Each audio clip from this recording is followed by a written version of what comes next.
Good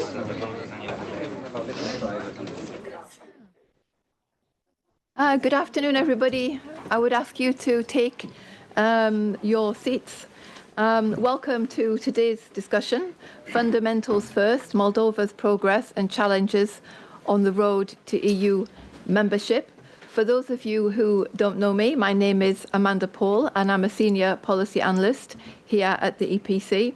And it's a very big pleasure today to cooperate with the colleagues from the Club of Moldova.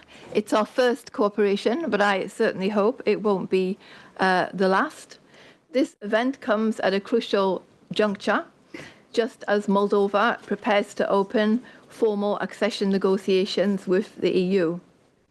I would say that it's a moment of real optimism and happiness, but also one of challenges, because we know the road to the EU is not a simple one.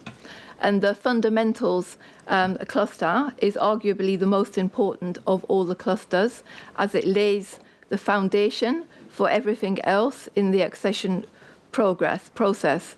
We know that it addresses the really tough nuts that have to be cracked, the rule of law, democratic governance, and public administration reform. And it will determine not only the speed of the process, but its credibility and impact on citizens. So in short, the fundamentals cluster is the foundation of the foundation, if I can put it that way. Without strong progress here, accession simply won't succeed, regardless of everything else. When we're talking about economic or technical alignment in other sectors, it's really the base of everything. And I would say that Moldova has worked really hard.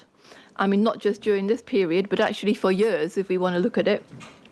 But more recently, under very challenging conditions. I mean, Russia's full-scale invasion of Ukraine, which has been existential for Moldova, and tied to that is the almost never-ending Russian hybrid campaign aimed at undermining this process, undermining Moldova's vision for itself as part of the EU in the future.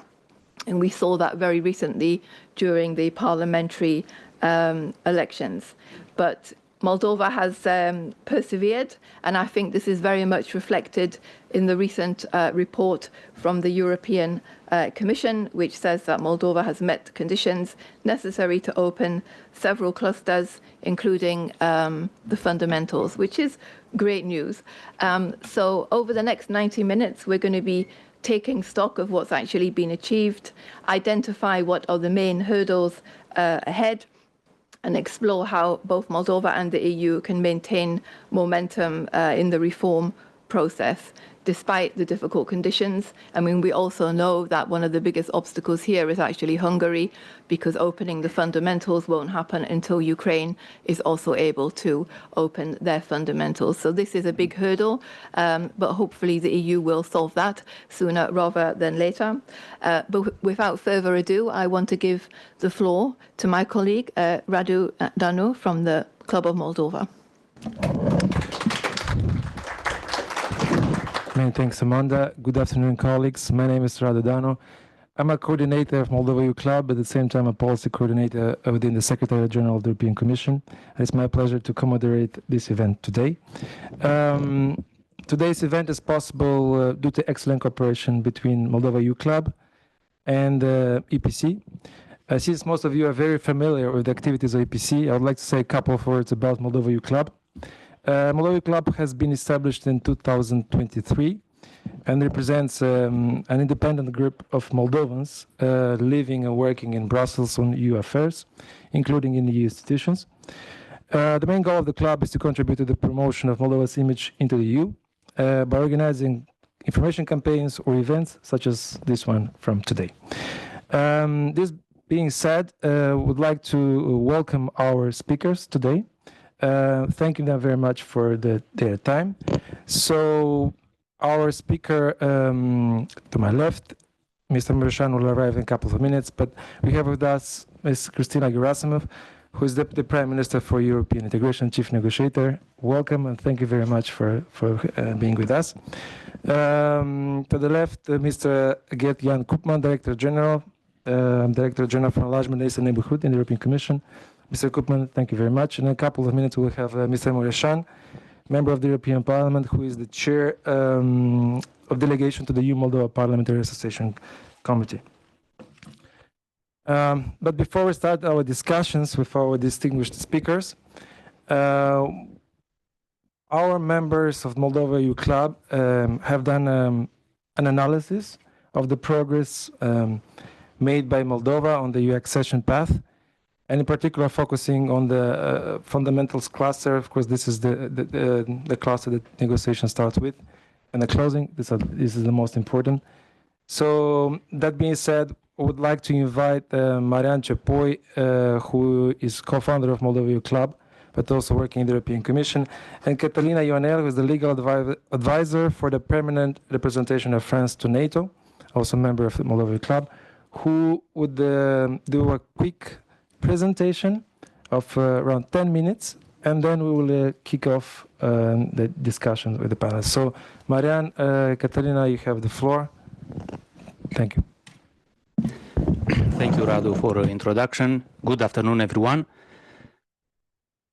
I will then start with the first slide. Here we see Moldova's level of preparation for accession to the European Union.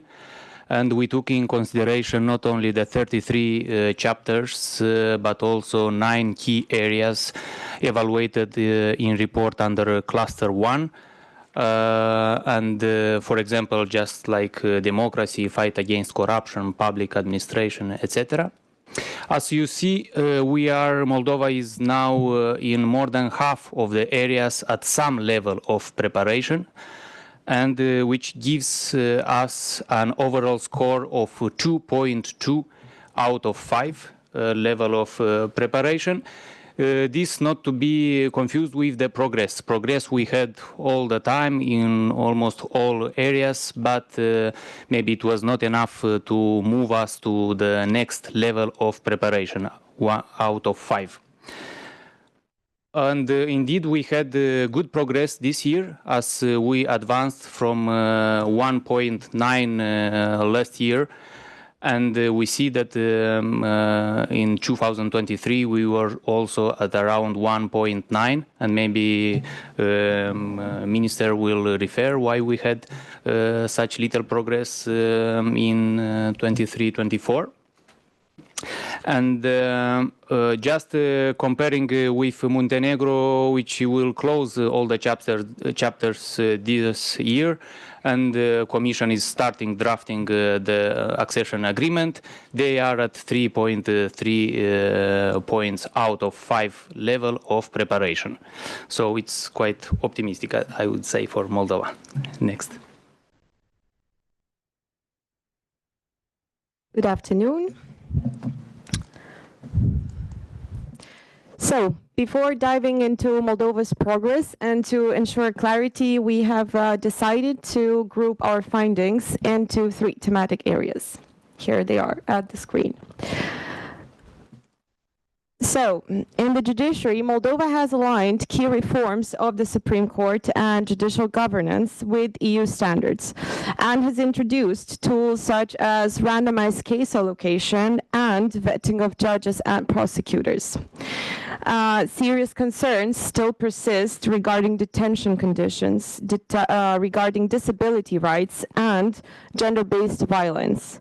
Faster appointments, fewer backlogs, and full vetting process are essential next steps. Anti-corruption efforts have improved through a strong national integrity authority, better asset declarations and confiscation tools, and more coordinated institutional action. As a response to limited budgets for integrity bodies, Moldova needs to provide adequate resources and to consolidate enforcement side of anti-corruption policy. In the area of freedom of expression, Moldova has advanced legal guarantees for media pluralism and access to information even in a challenging environment marked by foreign interference and disinformation. The Commission calls for careful balance between security and rights, recommending proportionality and respect of human rights standards. With respect to public administration, more than half of public services are now available digitally, such as multiple online platforms and, the most important, the digital signature. But low interest in public sector careers and limited capacity for data publishing and monitoring call for making the sector more attractive, professionalized, and evidence-based.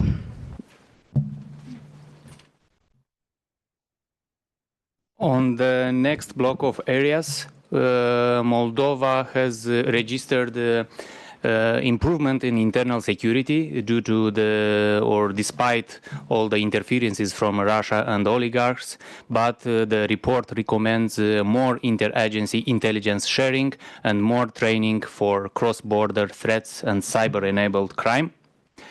On fight against serious and organized crime, we have improved legal framework for arms and control and asset recovery, but it is still recommended to accelerate asset confiscation and fully align with EU acquis on organized crime and money laundering. On financial controls, Moldova managed to create an anti-fraud coordination body, but we still need to enhance parliamentary oversight and more financial independence to Court of Accounts. On competition and public procurement, we are partially aligned with acquis on antitrust, merger and state aid, but we need to increase transparency of state aid and also create, design and develop electronic procurement and tender platforms and address staff shortages. On statistics, another very important element is Moldova managed to have a greater use of administrative and private data sources and an upward trend in Eurostat transmissions. But on another side, which we need to further continue to increase, but we also need to align with national statistics to align with EU acquis on especially on macroeconomic reporting, and this I think is very relevant, especially in the context of the new budgetary model in the next MFF.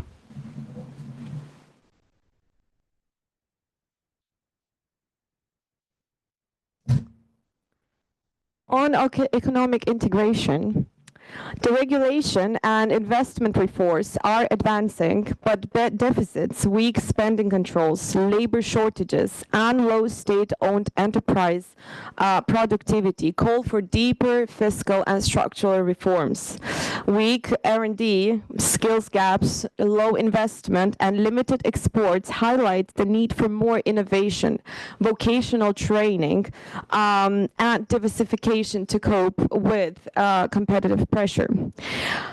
Partial alignment in banking and insurance is a good progress, but weak consumer protection and a shallow capital market require stronger regulators and border savings, but also pension options. SEPA and anti-laundering money systems are the big achievements, yet restrictions on agricultural land acquisition, workforce shortages, and high card payment fees indicate the need for further liberalization. On energy and environment, Moldova has made main progress by phasing out the dependence on Russian energy and aligning with the EU electricity market. Remaining tasks include compliance with the Oil Stocks Directive, Euratom obligations, and preparing the market for coupling with the EU market in 2026. Moldova has set up a national air quality monitoring system and expanded cooperation with European environmental bodies. The Commission still requires stronger legislation, investment in waste management, and better compliance mechanisms. And the pre-last slide will be here. We put some key challenges for Moldovan society, supported by some interesting statistics. And also we provide some recommendations for Moldova and the EU. And of course, Moldova has a very low employment rate. It's only 57% comparing to the lowest in EU, which is 67. We have a low average salary. And the worst of it is that 40% of it goes on food products. The highest such percentage is 27 in EU. So for this we need to address informal employment, EU technical assistance for labor market modernization, reskilling programs, but also SMEs support. On the public administration, as Catalina said already, it's only 1.6 candidates per competition open. So this, of course, undermines a lot the quality of the new recruits. And for this, we need capacity building programs and more EU experts deployed from member states and the European Commission to Moldova and vice versa. On transport safety, we have as well high road death. It's 83 person per million. Despite its highest, it's close to the highest in EU. We still need to align our legislation with safety audits and inspections and TNT regulation, but also sustainable mobility plans. And for quality of life and health, Moldova has low life expectancy comparing to the lowest in EU, but also high cancer rate death, which is, even though it's close to EU average, EU and Moldova need to act on this serious issue, and we need EU-funded health twinning projects and training schemes for preventing such diseases. Catalina?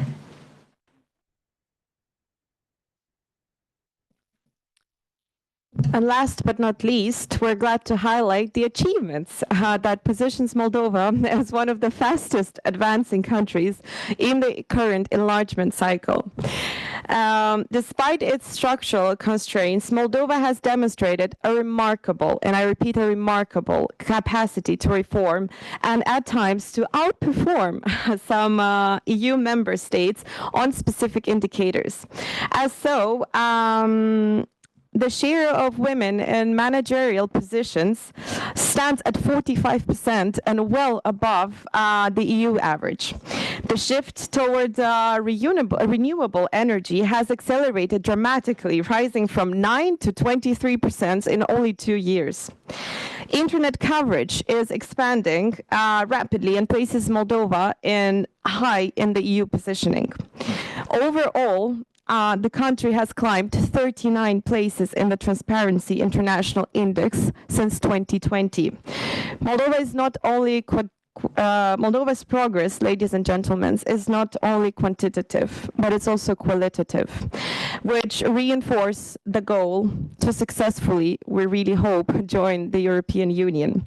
So, ladies and gentlemen, you're here, all Moldova's friends. Concluding on that, the EU Club, Marian and I, thank you for your presence and for your attention.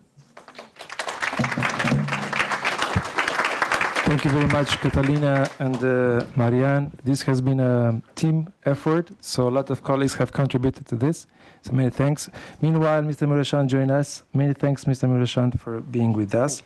Today we have our hybrid policy dialogue in person and online. So we have a lot of people. You see a full room here, but also have almost 100 people online. So there's a high interest in Moldova's EU accession. So this is very important. Now I would propose that we open the discussion with our distinguished speakers. And Amanda, over to you to start it. Thank you. Thank you, Radu, and thank you guys for this wonderful presentation. I think you gave a great overview of the state of play. And also congratulations again to Moldova for all the steps and works that has been done so far by you, Deputy Prime Minister, and your team.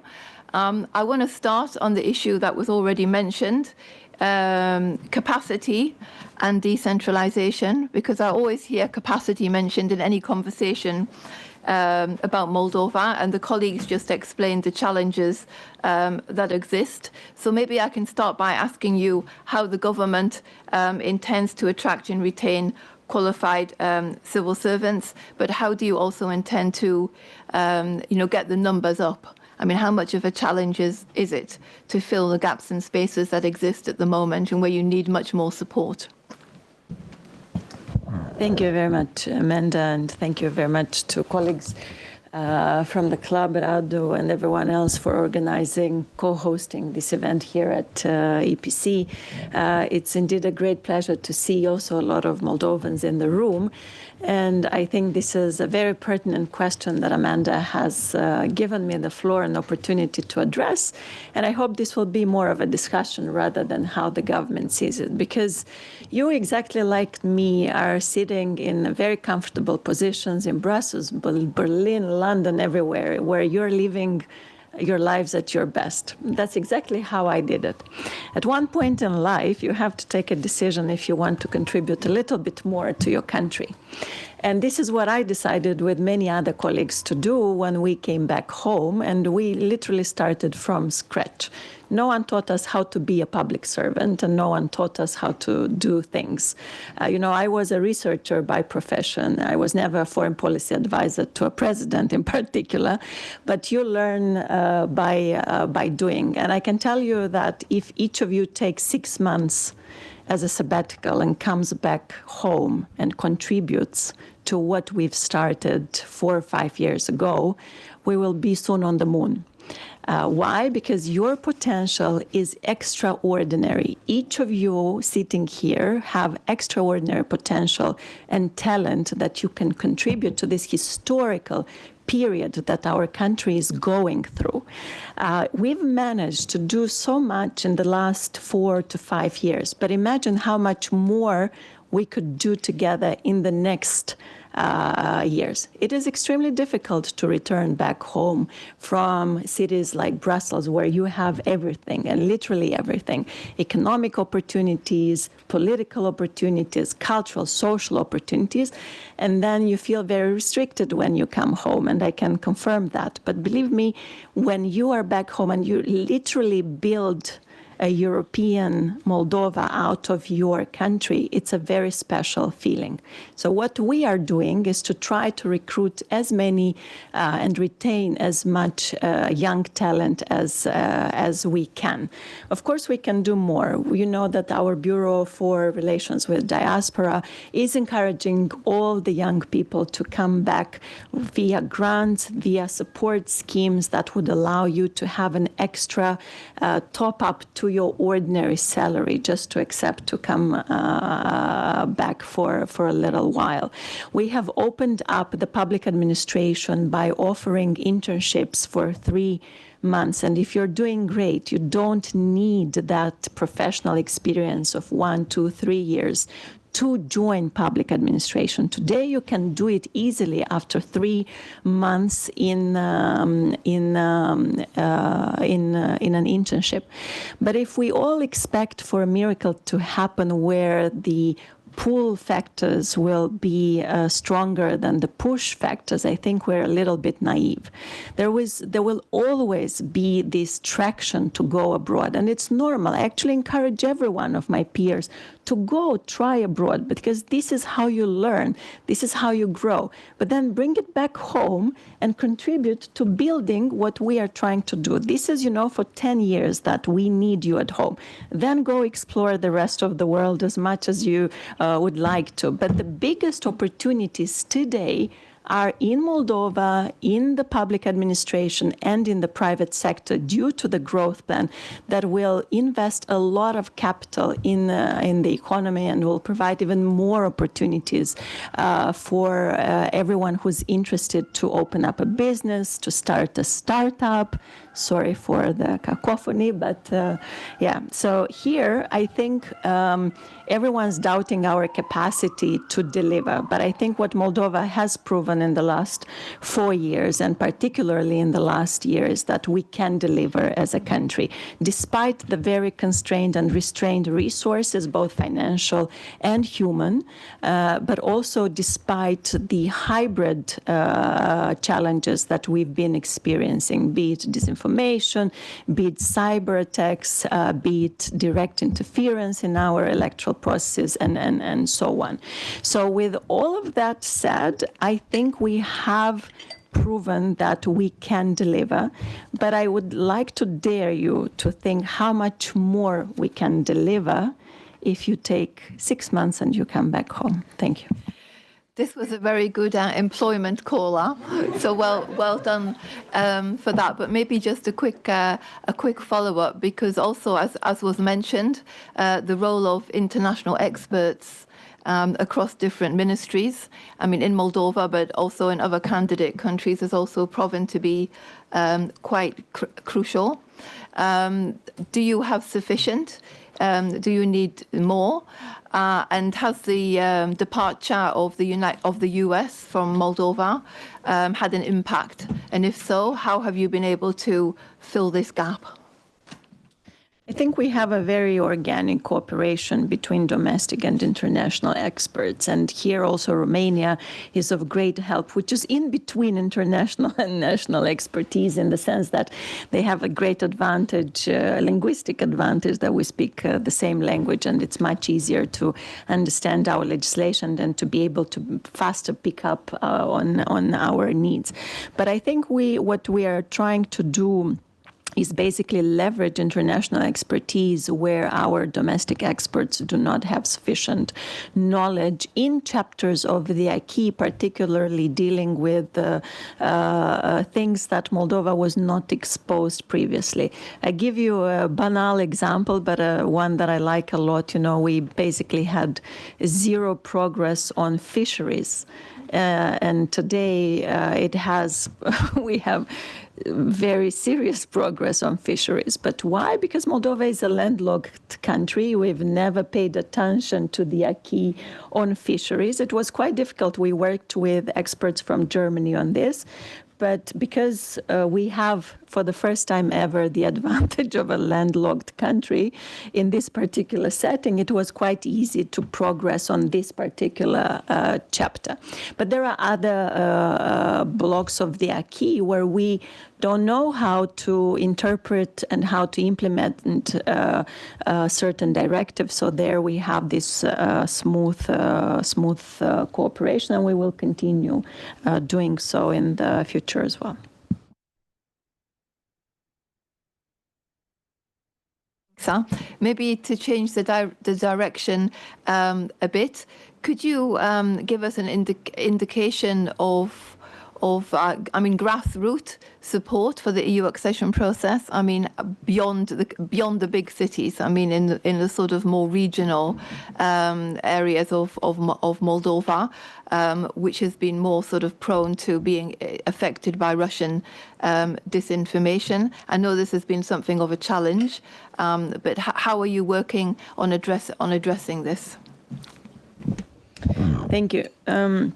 So work outside of Moldova, outside of Chisinau, can be much more intense than what we were able to put in as work hours in the last couple of months and years. We have a lot of young people in the so-called Euro clubs or Euro points in communities, rural communities, who are interested to help us explain, communicate better about the benefits of the European Union in communities outside of Chisinau. I personally meet them quite regularly.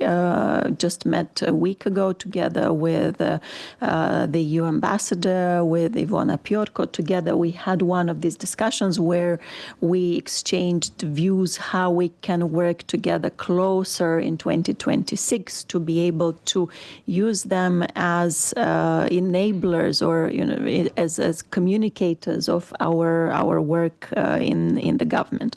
We're also going to pay more attention to communication and capacity building among mayors and public servants in city halls beyond Chisinau and a few other bigger towns in Moldova, because we need to start building capacity for absorption of future EU funds, and there is a high interest on behalf of the mayors to know how to do that. So this is one of the priorities for the years to come. And of course, we are bringing the private sector, entrepreneurs, farmers to discussions about our progress, about our priorities.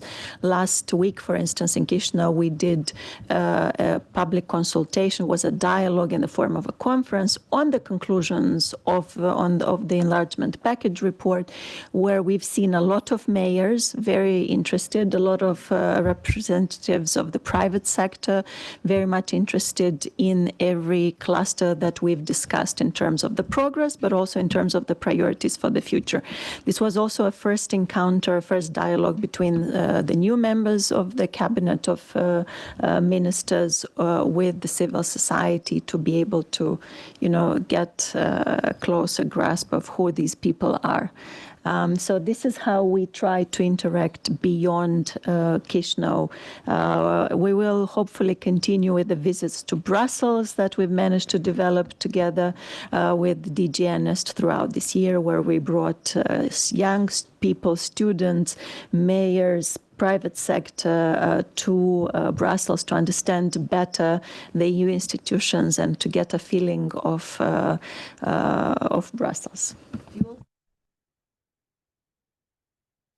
No, but if there will be interest, of course, we will be happy to organize a few visits for them as well. I'm very delighted to know that there are among the Moldovan clergy priests who are interested to help explain better the values that the European Union brings along among their communities, and we are very much open to work closely with them, with at least those ones interested in the years to come.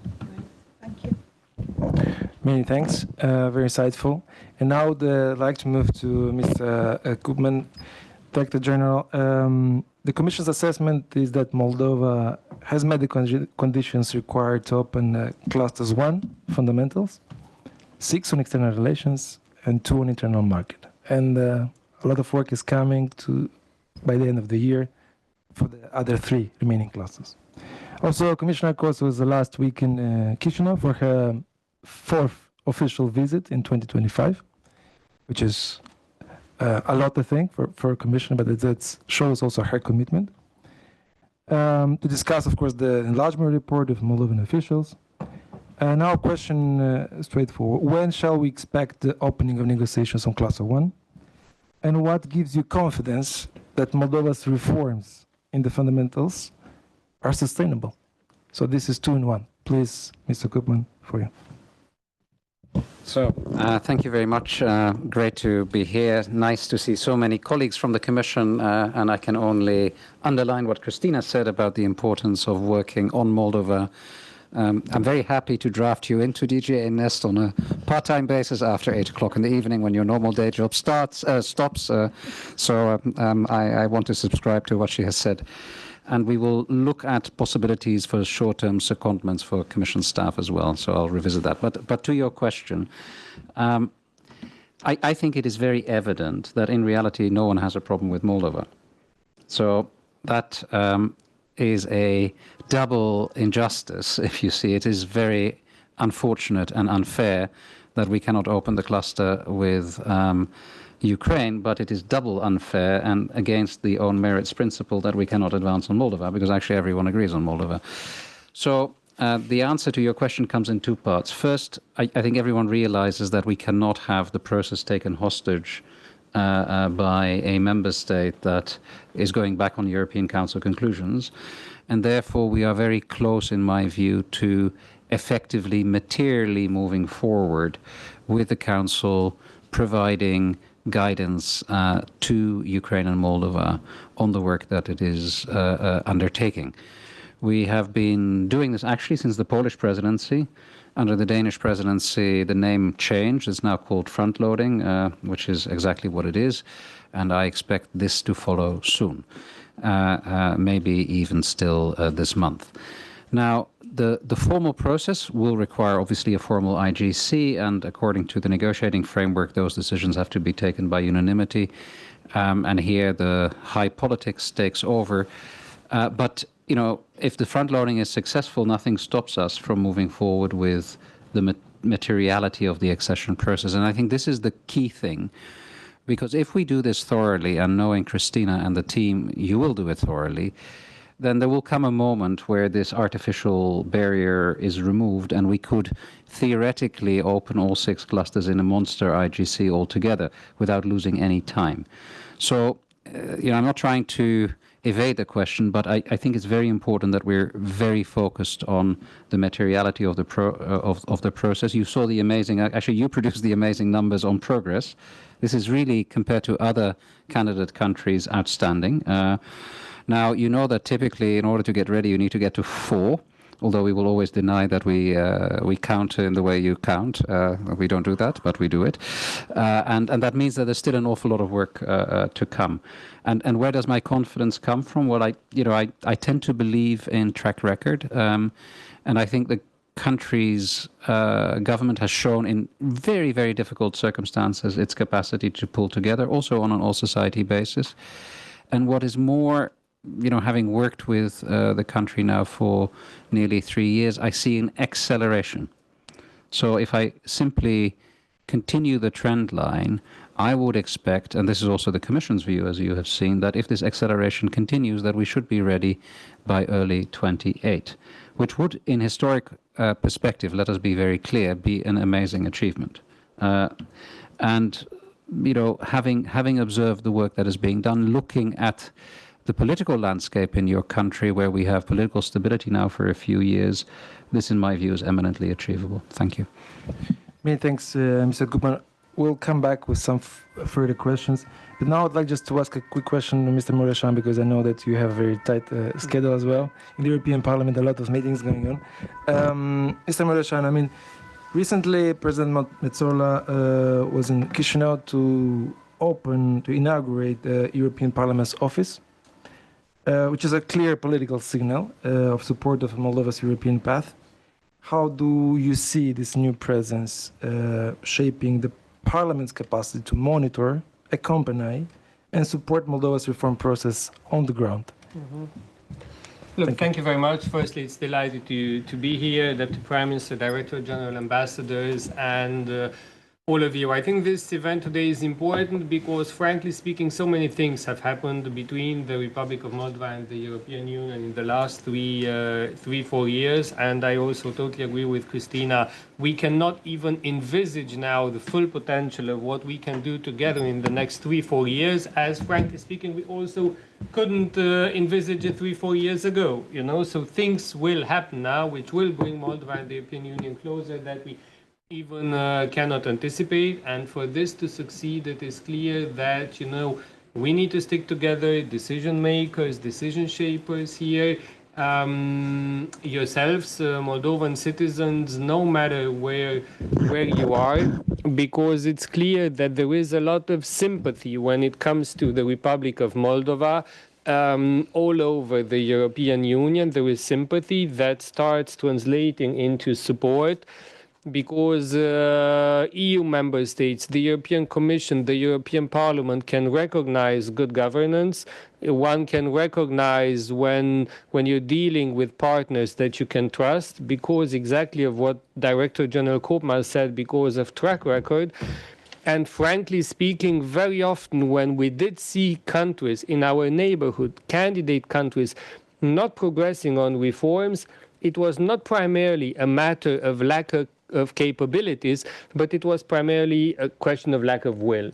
And this is why the will that we're now seeing in the Republic of Moldova, from the side of the decision makers, president, government, authorities, but backed by a clear will of the people expressed in so many repeated elections, 2 times in presidential elections, 2 times in parliamentary elections with absolute majority for the pro-European Parliament party, under most difficult circumstances in the referendum on European integration. I don't say that this will substitutes for the lack of capability, but it does to a certain extent, in the sense that if will is there, if the administration is a bit smaller, but the political will is there, then results, and we're seeing in the case of Moldova, appear. And then in the medium long term, also capabilities grow, improve, talent, resources are being attracted. Now you asked about the role of the European Parliament. We're going there with a more robust presence on the ground exactly to be part of this process, because we firstly believe that the citizens of Moldova have the right to be informed about what the European Union truly means. And whenever we're traveling and meeting younger people in urban centers, we feel they know a lot about Europe. But in the Republic of Moldova, as in several other countries, including in my home country, we have to widen our effort, meet elderly people, meet people in rural areas, irrespective of social backgrounds, of educational backgrounds. And we believe that the European Parliament, with a permanent base on the ground, can contribute a bit to this. And we believe, or we also believe in parliamentary democracy. And of course, the Moldovan government and the European Commission have an essential role when it comes to negotiating the accession of the Republic of Moldova. But it's clear that the Moldovan Parliament will have to legislate a lot. And if the European Parliament can support with some of the expertise that it has, including in sectorial legislative files, we're happy to do that. As also Hertian said, there is support for Moldova. We're seeing the sympathy, we're seeing the support whenever in the European Parliament we're called to vote on issues regarding the Republic of Moldova. Normally there is 75 to 80% support. There is about 10% colleagues against and 10 to 15% colleagues who abstain. But even those who are against, you're not seeing an active opposition to the Republic of Moldova. It is rather the anti-Europeans who tend to vote against everything. But what I'm trying to say is the broad support is there. All of the pro-European political families in the European Parliament are supportive. But we believe that and we also think that the moment now after the parliamentary elections, when there was, a flash regarding the Republic of Moldova, when everyone in Europe understood that Russians attempted to interfere again, and they failed due to the resilience of authorities, primarily also the resilience of people. So there was a flash. Many people saw a victory of Moldova, of the will of Moldovan people, a victory of Europe, a victory of the values of the free world in this election. We feel that there is now even more interest at the level of members of the European Parliament. And we believe that a permanent presence on the ground that can also activate more members of the European Parliament and put them at work for enhancing the relations between the Republic of Moldova and the European Union is a good thing, because, as I said, Moldova has almost 80%, friends in the European Parliament, but we believe that, more of them can be active beyond the usual suspects that you're seeing working in the Committee on Foreign Affairs, working in the Delegation for Relations with the Republic of Moldova. We believe that in all areas of activity, agriculture, environment, judiciary, defense, economy, the support can become more concrete from the side of the Parliament. And this is why, the office there is just the tip of the iceberg of what we intend to do in supporting Moldova and in acting in full partnership also with the Commission and the other EU institutions. Many thanks. Maybe a quick follow-up question, since you mentioned the overall support of the European Parliament, also the institutions, and of course of the money, and it's always the issue of the funds as well. So, as we understood that the EU budget for 2026 has been approved now, and you managed to secure some additional funds for the enlargement. So, can you please maybe add a couple of words on this, and because you mentioned this in your recent interaction with the Council. So Thanks. Thank you. Look, it's EU institutions together acting to provide as much financial support as we can for the Republic of Moldova. So when it comes to the budget of the European Union, we have the 7-year multi-annual financial framework. In that global context, the European Commission every year puts forward a proposal, a draft budget for next year. And in every single of the recent last years, the European Parliament advocated for increases of funding for Eastern neighborhood countries. The same was valid now. Now we have a support of, I think, 60 million that we managed to negotiate in the negotiations which finished last Friday for the EU budget for next year, additional support for Southern and Eastern neighborhood. So in spite of the different emergencies, different priorities that occur constantly every year, the European Parliament would propose that we allocate a bit more in addition to what we had committed. We have to convince EU member states, not always easy because, you know, they have to pay. But we all have to be thankful that at the end of the day they agree. And I think the financial commitment from all the 27 EU member states for the Republic of Moldova is there when the European Commission proposed a very ambitious growth plan for the Republic of Moldova 1 year ago. We have managed, you know, through cooperation between the Commission, the Parliament, and the member states to make that, you know, have positive impacts upon Moldova even faster. We managed to increase the pre-financing through the joint work that we did. So in simple words, whenever there is an opportunity to support more in accordance, of course, with Moldova's needs, with its absorption capacities, we will be there to facilitate this as a parliament. But we cannot do it alone. You know, it's always a partnership between the EU institutions. And so far, this partnership works very well. Many thanks. Many thanks, Mr. Muresan, for intervention. Amanda, maybe over to you. Yeah, I mean, I would have a question for both the Deputy Prime Minister and for Mr. Koopman, maybe slightly changing the topic a bit. I would be interested to hear developments actually vis-a-vis Transnistria in this process. If there is any sort of a strategy or roadmap that exists to bring the Transnistrians more on board. I mean, I know that they are already part of the DCFTA, so we know that they're interested in European integration in that respect. But is there any new initiatives being cooked up to further, let's say, tempt them to the full reintegration into Moldova at some point? Thank you for the question, Amanda. The Transnistrian region is an important part of our country, and for us it's a priority to be part of the European family as a, as a united and reintegrated state, and be assured that this will be a priority for this government. At the same time, we will already see good signs from the region. In good days, 80% of the total exports of goods and services from the region go already to the EU member states.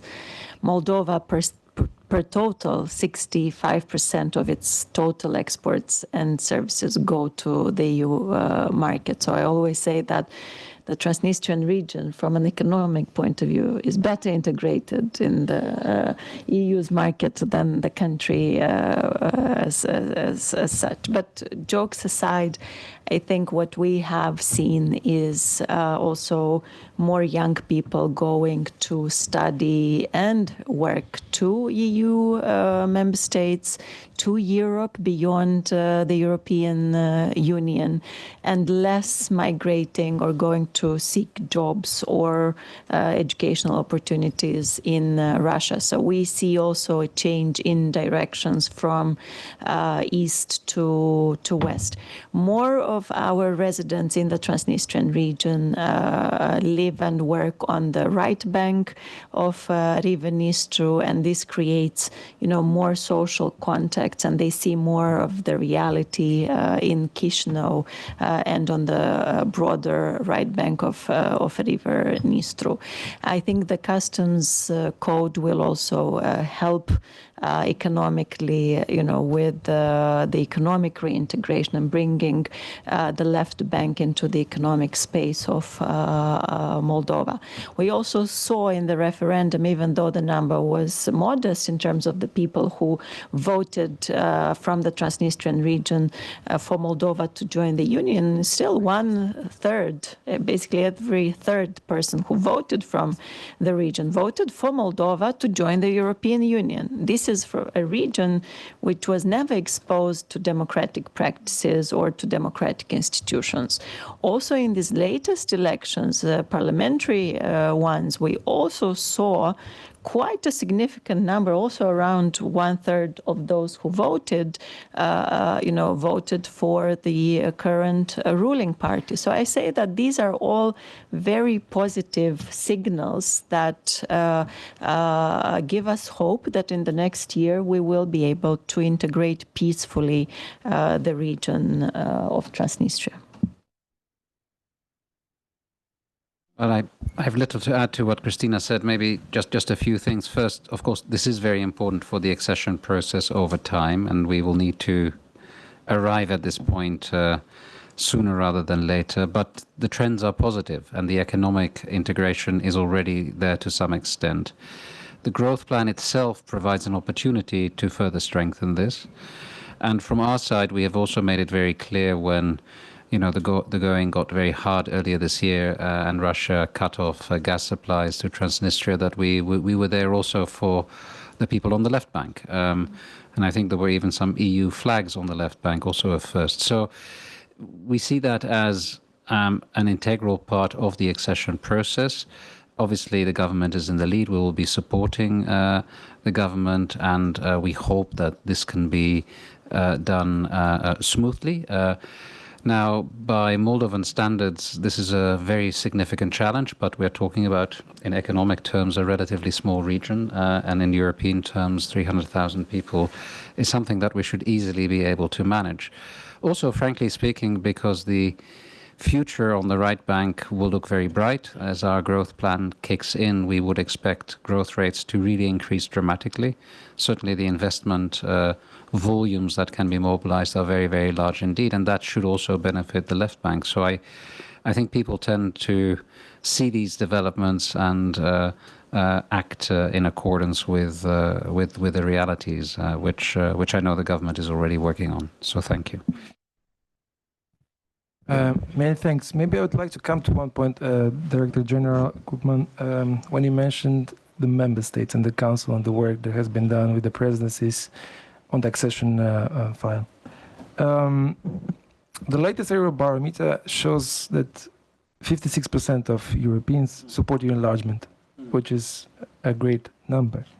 However, in two member states like France and Germany, the support is around 35%. So these are the two biggest member states, of course, as everyone understands. As Moldova now prepares to open the accession talks, how can the Commission, but also the institutions further, bridge this divide?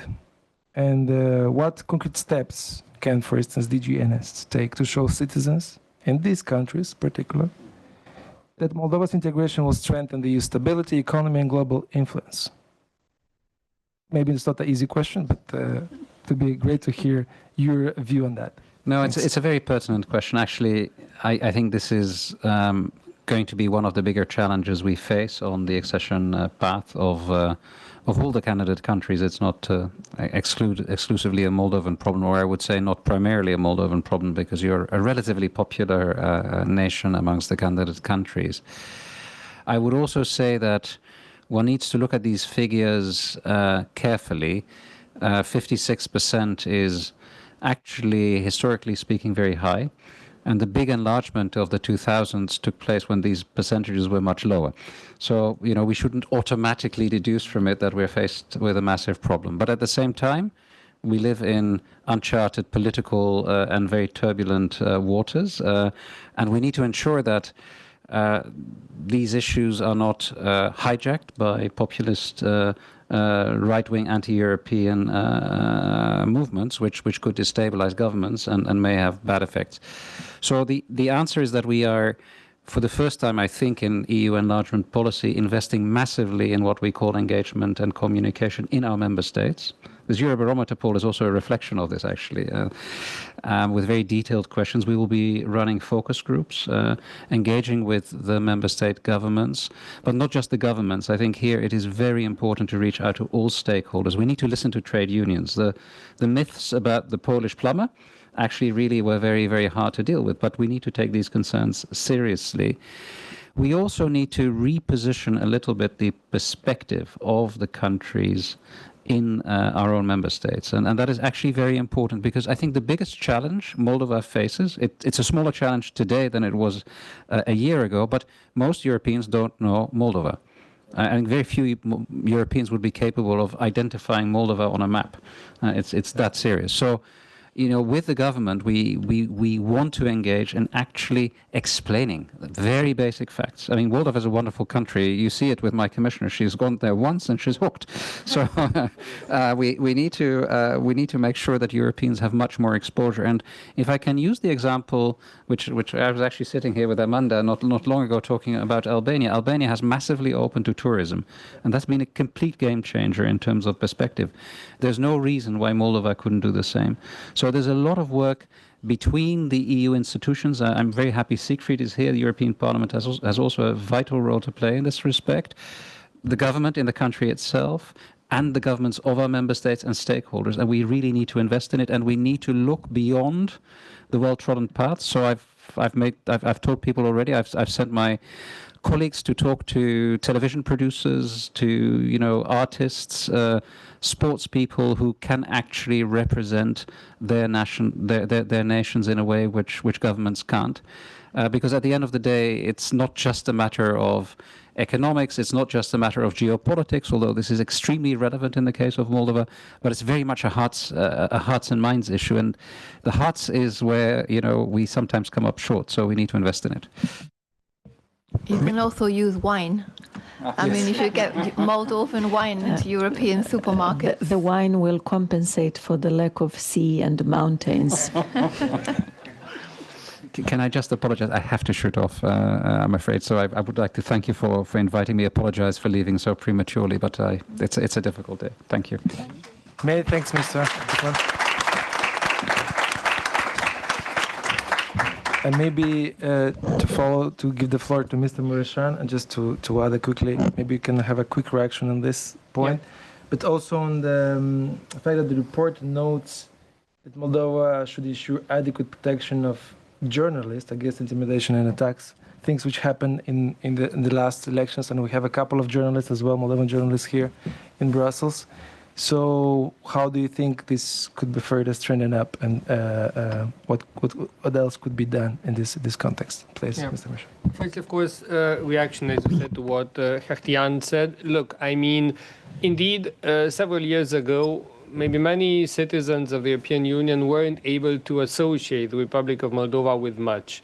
Meanwhile, I think they are. And primarily they know about the Republic of Moldova that it is that neighboring country which, in the context of the Ukraine war, is becoming essential for the security of the European Union as a whole. And it is that neighboring country which has resisted massive Russian interference over years. And whenever Russians have tried to hold the Republic of Moldova back from progressing on its EU integration path, in recent years they have failed, and the will of the people has prevailed. So they did not know much several years ago, but now what they know basically makes them sympathize with the country. But we need to go beyond this, and the most essential thing beyond to get to the next stage will be the reforms, the process of modernization taking place in the country. Because if we are to ask now the citizens in Germany, in France, whether the Republic of Moldova was ready to become an EU candidate country and deserved to become an EU candidate country, of course, all of them would say, yes, the decision was correct. But if you would ask them whether the Republic of Moldova is nowadays, today, ready to become an EU member state, I think the response will be a bit less clear. We also know that the Republic of Moldova still has to reform, still has to adapt its legislation to strengthen its economy, the judiciary, the public administration, to fulfill EU standards in all aspects. We know it, but this is exactly what the EU integration process is about. So the Republic of Moldova had to be ready to become an EU candidate country when the decision was made, and it was ready. And the decision to join, to let the Republic of Moldova in, is not made today. It will be made in a couple of years. And along this process, we need to make sure that the Republic of Moldova, reforms, and then, these achievements be communicated, not only at government level, but, beyond. And here I also think that, the contacts between all elements of societies will be important, culture, business, and so on. And we focused a lot on the political agenda between Europe and the Republic of Moldova and on the security agenda in recent years. See Moldova's NATO ambassador here. So, and many things were done in the last years which, contributed to the Republic of Moldova becoming safer. But I think the economic agenda has to start playing a bigger role in the work that we're doing between the Republic of Moldova and the European Union with, committed pro-European government over the course of the next 4 years, pro-European president. It's clear that, as a European investor, you have all reasons to be confident about the country, to feel safe once you go in there. I will be myself, next week at a joint conference between Germany, event of the governments between Germany, Romania, Moldova, and Stuttgart in the southern part of Germany. So I believe that particularly towards strong economic regions of the European Union, towards regions in which there are innovative, small, medium-sized enterprises which very often pave the way for larger investors. No large multinational would go and open a facility unless, some of its supply chains have been there and successfully testing the ground. So focusing more on the economy, I think, will be essential to bring peoples together and, increase the degree of confidence with the voters in EU member states that the Republic of Moldova is ready to join. Now your question was on journalists, protecting the values of the free world. And frankly speaking, the Republic of Moldova is not a singular case in that. And the European Union in the next years will make more resources, more financial means available to protect European values, to support NGOs, free independent media, which is resisting authoritarian behaviors, which is uncovering the tools that autocrats around the world are using to weaken our democracies. We will be supporting more the free and independent media, which is, as I said, exposing autocrats, but also exposing their proxies within our countries, because in the past it was easy, right? The West good, the East communist, Russia bad. But now, of course, these autocratic regimes have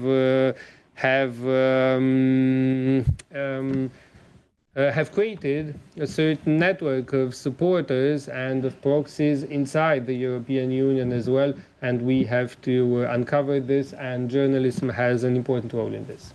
And I think also the European Parliament's office could play a very big role in this sense. Many thanks, Mr. Muresan. And now we propose to open the floor for questions, because we have a lot of interest, I guess, in the room, but also online. So can we just take a couple of rounds of questions? We have here, Julia, please, if you can go ahead. The mic, do we have the mic in the room? Yes.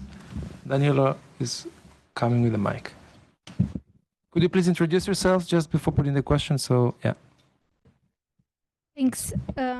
Julia Servan, Journal TV, Republic of Moldova. My question is for Mrs. Gherasimov, you mentioned something about the region Transnistria, but I wanted to ask you how much money from the growth plan is allocated for the region? And besides the economic part, we have another problem there. Do you have a plan for the Russian army that is still in the Transnistrian region, how these people will leave the country or they will not leave the country, because this is still a very important part for the reintegration? Can we take 3 questions so then we can address more? So here's Sabine, please, and then after Catalina. Is it working or no? No? Yeah, no, yes. Okay. Yeah. Hi, everyone. My name is Sabine. I'm a member of the Moldova-EU Club, working in the European Commission as well, and trying to, let's say, link back to the presentation on fundamentals. Talking about the more structural factors, of course, we have a lot of innovation. We have initiative in Moldova, but you need trained people. You need people and you need education, and that sums up to trained people. What initiatives are being done in that direction and into, let's say, boosting the Moldovan GDP to where it can reach at least, let's say, 50-60% of the EU average, which means it has to double almost, or actually over double, until 2028. Is that doable, and what are the steps being done towards that? Thank you, Sabine. And Katarina here, and then we'll offer the opportunity to speakers to reply. Hello again, my name is Catalina. I didn't change since the beginning. Also Moldova-EU club member and legal advisor for the French representation for NATO. My question is more for European representatives, and it's really bad that Mr. Koopman is not with us. But I would address the question to you. If the Commission really believes and supports Moldova's accession, how does it plan to outpass the Hungarian blockage, and if it really actually plans to overpass it? Thank you. Many thanks, and I propose Ms. Gherasimov, if you start, and then Mr. Muresan. Good. Yeah, thanks. To Yulia's question, the growth plan does not envision particular pockets of money for particular regions. So we don't have a distribution of money per region, but we have the 60 million which are dedicated to situations of crisis on the energy sector, should there be a need to use this money. But of course, this would come in exchange for certain conditions to be fulfilled, similar to how conditions were put when the initial money were planned for disbursement in February, if you remember. So from this perspective, no specific funds allotted for specific regions. So it's really about programs, initiatives, and investments that will be done. On your second question, which is a very difficult question, I think if we had an answer so far, we would have had a result. I guess this is where we all have to think how we can double up our domestic efforts with international efforts and commitments that also have been made, for instance, in 1999 in Istanbul to withdraw the Russian troops, but then have not been respected. So from this perspective, you know, you touched on an important point, which is at the core of solving the Transnistrian conflict. For the questions of Sabine, indeed, we do need trained people at home, and what we are doing, I think we're trying to do 2 things. To understand that coming back home doesn't mean closing your professional opportunities abroad. It's about circulating between Moldova and other countries where you are located and where you are professionally integrated these days. It's also about, for the parents, you know, when I grew up, I was the mentality was that you need to study hard so that you could leave the country. And this is exactly how still parents are teaching or are educating their, unfortunately, kids today. You need to study hard so that you can leave Moldova. I think this is a mentality thing that we need to change. And I'm very happy to know that many of my friends who already have children are not doing this anymore. And I think what we are all trying to do, especially with the changes in the last 4 years, is actually to give hope that each of you can have a future, a good future in Moldova. You don't necessarily need to leave for a good future. And I think this is the most important thing, to give hope to the young people to start believing again in their own country. And if we manage to tip this thing, I think life will be much better at home for everyone. And then I think the answer to your question is the growth plan. So the growth plan does have the potential to double our economy by 2030.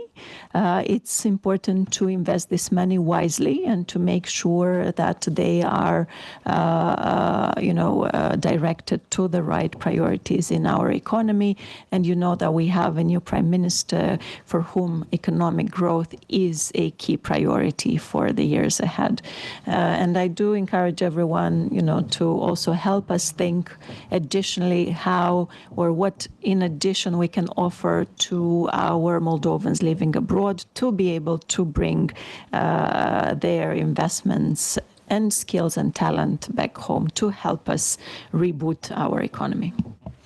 Many thanks. Maybe Mr. Muresan, the question for Hungary. Thanks. Yeah. So basically, Catalina asked about, the next steps in European integration, in spite of Hungary's opposition, which is, of course, not towards the Republic of Moldova, but towards Ukraine. Of course, I can't answer in the name of the Commission. I'll tell you what I think. Firstly, let's remember, over the course of the last 10, 12 years, people who believed in Europe, in the Republic of Moldova, were always asking about the next step. The question was, when would the Republic of Moldova submit an EU accession request? When would we send the letter to the EU institutions? Then, all of a sudden the window of opportunity opened with good government in the Republic of Moldova, with commitment of citizens. We have to be honest, the situation in Ukraine played a role, but look at Georgia, they didn't make use of that. The Republic of Moldova, through its own merits, based on its own commitments, has managed to do steps forward. But what I want to say is, always the question was about the next step. And I see that preoccupation, firstly, as a proof of the commitment of a large part of the Moldovan society towards EU integration. We are interested in the next steps. We want more. And secondly, a bit of a fear for not being left behind. But the next step is going to happen, right? You will not leave us behind. And frankly speaking, over the course of the last 3-4 years, we have seen the commitment existing on both sides, Moldovan and European side, and we are seeing that the risk of the Republic of Moldova being left behind is as close to zero as it can be. The European integration process of the Republic of Moldova has become quasi irreversible, and this is why the message is, don't be afraid of being left behind, because the commitment that exists in Moldova at the level of the people, at the level of the authorities, the new relevance which the Republic of Moldova has gained, plus the commitment at European level, make this process irreversible, in fact. So firstly. Secondly, I think it would be unfair if somebody wants more Europe to be held back by somebody who wants less Europe. And this is why we have to find a solution to a situation where many decisions in the European Union are being made by qualified majority, but on fundamental things like enlargement, an absolute majority still is required. Then, as we said, there is no opposition towards Moldova joining, but there is that type of opposition when it comes to Ukraine. But on the other side, the good partnership that has existed since between Moldova and Ukraine is beneficial to both countries as well. Ukraine is a significant neighbor to the Republic of Moldova. It's clear that the closer to the European Union Ukraine is, the better for Moldova. And it's clear that the opposite is also valid. The closer the Republic of Moldova is to the European Union, the stronger it is, the better for Ukraine as well. I mean, Putin would have liked nothing more than to install, a weak government in the Republic of Moldova to further weaken Ukraine. He failed. So make use of the support that exists, protect somehow the partnership that exists with Ukraine, but advance. Now, good news is that Hungary has elections in less than half a year. So, and I'm serious about telling you that each and everyone who has friends in Hungary, colleagues from university and so on, many problems at European level will be solved with the pro-European government in Hungary. So I think the elections in Hungary are important, for the Union as a whole. And I think we should help the Hungarian people to make an informed decision, to be, as Moldovan citizens were strong, to decide about their own future, because Viktor Orban will do all he can to weaken independent press, to weaken NGO, to alter the course of those elections. And it is not about, imposing a certain will on the people of Hungary. It is about giving them the opportunity to vote freely and choose their own path. As you know, the people in Moldova will be benefiting in the next 3 years from a growth plan, which is very significant, 1.9 billion euros. As people in all other EU member states are benefiting from EU funds, citizens in only one EU member state have funds frozen, have not benefited from that huge recovery fund which the European Union made available for every single member state, because Viktor Orban is attacking the rule of law, European rules, European values. European funds are frozen. So this is why I think we should treat the Hungarian elections as a matter of importance to Europe. And each of you doing voluntary work, working in NGOs, having contacts with Hungarian peers, please help them to make a free choice. And until, the very formal opening of negotiations can take place, as the Commission has said, I believe that Moldovan authorities and the European Commission are making best use of the time right now to progress, so that when these chapters are formally opened, much of the pre-work was already done, so that, that formal negotiations takes as little as possible. Thank you very much. I will also have to apologize in a minute, heading back to the Parliament. I have to be there 4:15, in fact. So thank you very much for the invitation and your patience. Thank you very much. Thank you very much. Thank you very much. Well, then we open the floor for further questions, because I see here we have Alexandrina, and then in the back the gentleman. So, and we also have colleagues online. So everyone for the questions online, we'll ask after, then maybe colleagues to help us with them.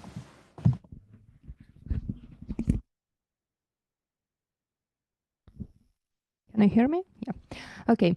Thank you very much, Mr. Muresan. Actually, Mr. Muresan had to leave much earlier, but he did a great effort, and we are very thankful for it. And thank you very much, Cristina, for being here today with us. For us, as being civil society, it's very, very important to see your support, and that the government of the Republic of Moldova is opened to work with the Moldovans who are working at the European institutions. And I think that this is one of the Moldovans' power here in Brussels. The fact that there are more than 100 Moldovans working in the European institutions and European affairs. And we are here as well to support you. And please, every time when you need our support, we are here very open to give it to you and to other ministers that need it. So I have a small question. It's about the pre-accession funds. Cristina, maybe you already had some talks with the European Commission. So my question will be, will Moldova benefit of some pre-accession funds in the classical way, as for example Romania benefited of such funds and it helped a lot to develop it, or we can consider the growth plan as the fund that will help Moldova to somehow to prepare it for the accession. Thank you very much. Thank you, Alexandrina. Maybe pass the microphone to the colleague. Okay. Thank you. Can you hear? Try to speak. Okay. Yeah. Thank you very much. Thank you very much, Mrs. Gherasimov, for your speech. My name is Ricardo Kaziragi. I'm a former member of the cabinet of the former president of the European Economic and Social Committee, Mr. Oliver Ropke. And my question is, how are you going to work with civil society organization in promoting the idea of European Union and the European values in your country, both from a financial but also from a practical point of view? And as a follow-up question on that, do you think that the Enlargement Candidate Members Initiative, which I probably know you are familiar with, is reaping its benefit right now in the country? And do you think it's a good opportunity for Moldovans both working in civil society but also abroad? Thank you for the question. Maybe one more in the room. Do we have someone? Okay, over there, the gentleman. Okay. Hello? Speak. Hello? Yeah. Okay, good. My name is Jacob Siebers. I'm a political science student at the Free University of Amsterdam. And I wanted to ask, I wrote it down, how is the Erasmus Plus program benefiting Moldovan students, and can it, or is it possible to use it as a means for EU integration to grow closer and to promote the country in the minds and the hearts of the European youth, as Mr. Koopman said before? Thank you. Please. Thank you for the great question. So on the pre-accession funds, in the classical way, you know that Moldova does not benefit from the IPA funds, but we know that in the next MFF, starting 2028, now there are discussions of having a separate pillar called Global Europe, and in that particular pillar there will be money to support candidate countries like Moldova to get prepared for EU accession. Until then, it's indeed the growth plan money that would support the transformations, not only in the economy, but also in the reforms that we have to undergo, but also we have access to other types of EU funds, because as part of the accelerated integration opportunities that the EU is offering to Moldova, we can already participate and apply for funds that otherwise would not be available. I give you an example, for instance, Connecting Europe facility. Moldova already is benefiting of big infrastructure funds to come for projects. And that is because we have been invited to take part in this. So this is on the pre-accession funds. When it comes to our cooperation with civil society, I think there, we were happy to host Mr. Ropke in Chisinau. I think we've discussed comprehensively how else we could engage civil society in basically helping us with communicating about the EU, its benefits to our citizens. And I think that only because of our strong partnership with civil society, we've managed to successfully undergo the referendum 2 autumns ago. And we've successfully managed to really cover up the noise that the propaganda and the Russian disinformation was creating against the EU narrative and the EU benefits that membership would have for Moldova. So from this perspective, I think we have at this point an excellent cooperation. I think we can, as part of the roadmap on on the functioning of democratic institutions. We have committed to several additional measures to be undertaken to institutionalize this strong partnership that we already have. And on Jacob's question on Erasmus+, Moldova is already benefiting. Our students are able to go for a semester abroad to EU member states, depending on the partnerships that they have created with Moldovan universities, with European universities. I know that those who had the courage to try are very excited, and I think these create these social bonds where Moldovans are better known abroad, but also Moldovans are exposed to, you know, a different culture, to a different educational system. They come with friendships back home, and I think this creates these people-to-people ties that we really need. And I also think that we hopefully soon will be able to host more EU or students from EU member states in Moldova. For this, we still need to invest more in our university infrastructure so that it becomes more attractive. But this is something that's a priority for the years to come. But as a program, you're absolutely right. This is one that can contribute to our faster integration in the EU.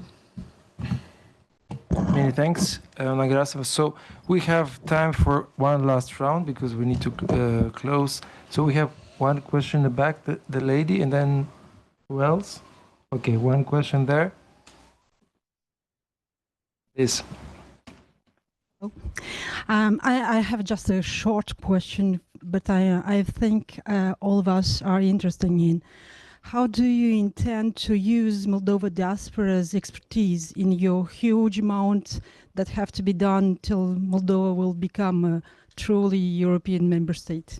Could you please present yourself, just to know? My name is Svetlana. I'm coming from Strasbourg, and I'm president of a Moldovan association named AM, like in French it's Soufflet. So it's Association Moldova Européenne. And another one which name is Women for Ukraine, and I'm also doing a PhD in Strasbourg and so many other things. Many thanks for the question. Anyone else? It's your last chance to put the question to the Deputy Prime Minister. Online, do we have? Okay, we have one question online, and then maybe we offer the opportunity to answer. Please. Yes, Danilo. There is one question online about Transnistria. Can we? Daniel Banner is asking, can we rely on Transnistrians to unilaterally decide to rejoin Moldova of their own accord, or should we be looking at a different approach? For example, sanctioning PMR leaders and elites who benefit from leading a de facto state. Many thanks for this question. Please. Thank you. Svetlana, thanks for an excellent question. We've always been relying on the potential that diaspora has, be it economic, be it social or political. And I think for our priorities for the years to come, we very much hope that we could continue using your expertise exactly like we did in fulfilling all of the commitments we undertook under the screening process. So we've actually cooperated actively with our Moldovans living abroad in helping us out prepare for the screening exercise. In the years to come, we have 2026, 2027 to fully dive into the process of transposition of the acquis. Here you need to know the Moldovan legislation, you need to know the European legislation and how to transpose it into national legal framework. So anyone interested, you're very much welcome to contact us, because any spare pair of hands would be very much valuable in the years to come. Tomorrow evening we have a meeting with the new Prime Minister here in Brussels, so please, you're all welcome also to come and listen to the priorities that he will be happily discussing with everyone interested tomorrow evening. And towards Daniel's question from online, you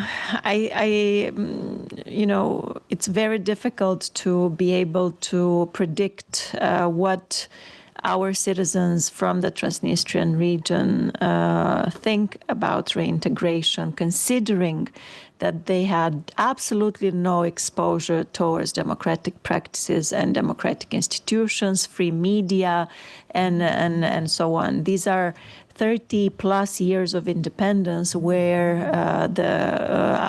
where Moldovans on the right bank were able, to learn what democracy is and to understand the value of it and how to practice it. On the left bank, we didn't have this. But one thing is for sure, it has to be a peaceful reintegration based on diplomatic means only. Thank you. Many thanks for the questions and for the answers. And we're coming now to the end of our discussion. I would like just maybe to offer back to Amanda the floor to say maybe on your behalf how one key takeaway from this discussion.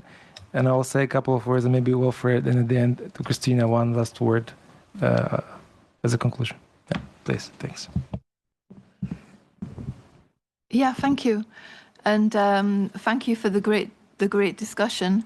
I mean, I was actually very impressed by everything that Moldova is doing, but I shouldn't be surprised, right? Because we've had conversations before, and how on track you are to actually rapidly finish this process as soon as you can. And I hope that the EU actually does the same from its side, because we heard a lot today about what Moldova is doing. It's still a question mark in my mind whether the new geopolitical imperative for enlargement is still such a commitment it was almost 4 years ago, because this is obviously important as well. We talked about the terrible blockade by Hungary, but let's remember as well, Hungary is not the only country that is blocking accession track. I mean, North Macedonia remains blocked by Bulgaria, if I'm not correct, and this certainly doesn't represent the sort of political momentum and geopolitical commitment that we would like to see at this point. So I congratulate you for everything that you've done. I hope that all of your diaspora here today will come back and help you out, because you need their support. They're the young generation who've been educated here and who could be a significant help to the work that's going on. But I don't doubt that Moldova will make it in the end, because I've followed the journey from the beginning, and I'm not talking about since 2022. I'm talking about the journey that Moldova has done since the association agreement and DCFTA, because to get those two documents at the time was actually groundbreaking as well. So I know the commitment of yourself and your generation and all the effort that's going on. So thank you very much. I look forward again to receiving you here in the future, Cristina, to have an update. And every time I see you, I think that we're getting, closer and closer to the end goal. And that's because of your commitment and the commitment of your team. So thank you.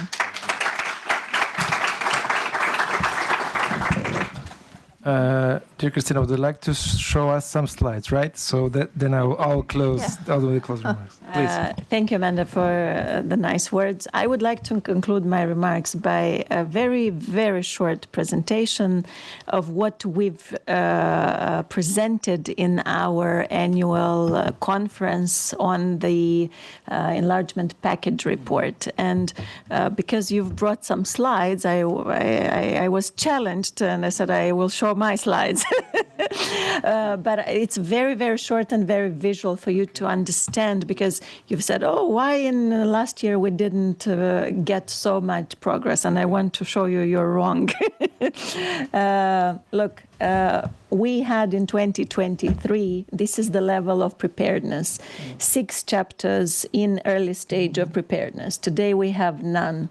And I'll only say that the moderate level of preparation, you see we had 2 chapters in 2023, and we basically have 5 times more in 2025. This is the level of preparedness in terms of the enlargement package report conclusions. This is 2023. 2023 level of preparedness, 2024 level of preparedness, 2025 level of preparedness. So this is for you to see how much we've done in the last 3 years alone.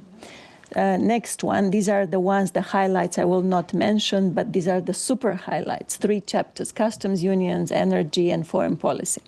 This is the level of progress, same thing. If we had 14 chapters 2 years ago with limited progress, today we have none with limited progress. And you see that we only have from good and basically more than half of the chapters have good and substantial progress if put together. This is just for you to see annual progress 2023. This is what the work assessed in 12 months. This is 2024, and this is 2025. So this is for you to see that how our institutions, with the limited capacity they have, how much work has been done and how it has been assessed by the Commission. And finally, this is the delta towards other countries. So both on the level of preparedness and on the level of progress, Moldova has registered the biggest difference in terms of a jump, in terms of points gotten. And this is a comparison in terms of the level of preparedness. What I want to show with this slide is that we are very well aware that we have started quite low. But I want you to see where we were in 2023 and where we are in 2025. And I will take this opportunity to thank all of my colleagues who helped us in this quite substantial jump, considering the very limited resources and the unprecedented challenges that we've been going through. Thank you.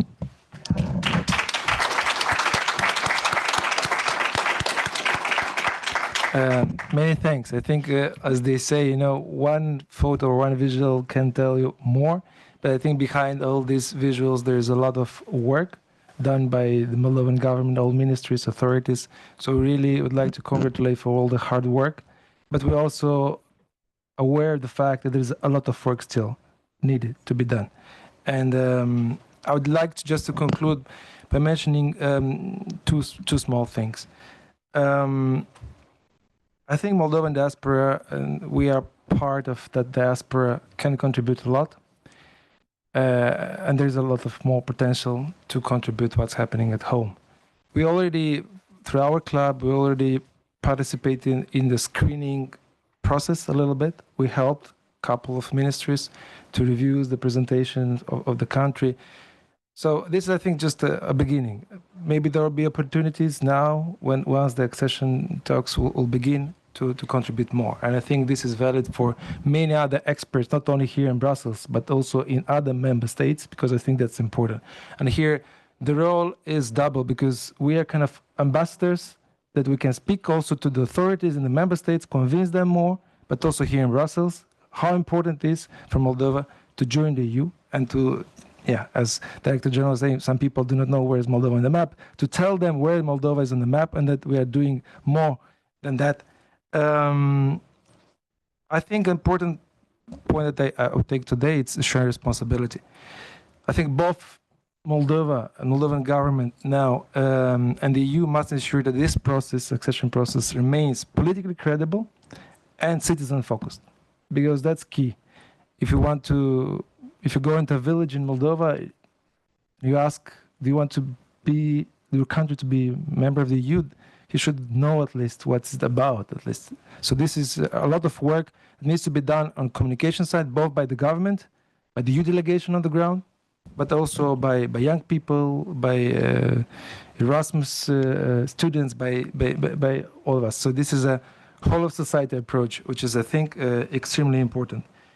And lastly, I think it's important to keep this momentum, to engage, to talk, to have this kind of conversation more often here in Brussels, but not only in Brussels. I think we need to go beyond Brussels and to have this events also in member states. So with this said, I would like to thank MEPC for the excellent cooperation in preparing this event. Deputy Prime Minister for accepting, for being the other speakers, Mr. Muresan, Mr. Koopman, for their time, for the discussion. All of you online and here in presence, I think it's thank you for the effort, Mr. Ambassador, Madam Ambassador, she was here around. Many thanks to all. And as Deputy Prime Minister was mentioning, tomorrow there will be the Prime Minister in town. There will be a meeting with the Moldovan diaspora. So for those who are interested, it will be at 7 o'clock at the Town Hall of Saint Gilles. So everyone is welcome to join and discuss with Prime Minister his priorities, his vision as well. So many thanks to all, and see you next time with that opportunity. Thank you very much.